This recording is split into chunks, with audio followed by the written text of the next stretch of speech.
কর্মের প্রতি ভালোবাসা আছে, উদ্দেশ্য লক্ষ্যও আছে। তারপরেও কেমন যেন কর্মের প্রতি অবসাদ, এই মনে হয় কর্মের থেকে হারিয়ে গেলাম। তার জন্য প্রথম প্রয়োজন পজিটিভ এনার্জি।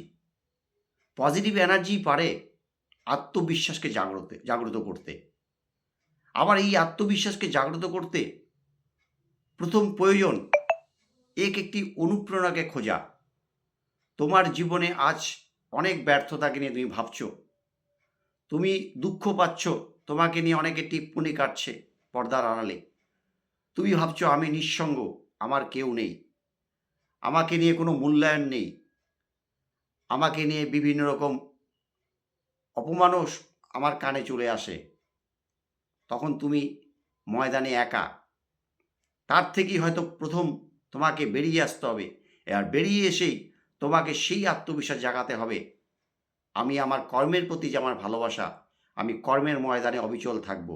তার জন্যই তোমার আজকে যে জীবনে দুঃখ কর্মের দ্বারা, সেখানে তুমি খুঁজে নাও কোনো একটি অনুপ্রেরণা। দেখো সেই অনুপ্রেরণার জীবন কথা তোমার থেকেও শতগুণে জর্জরিত সেই জীবন।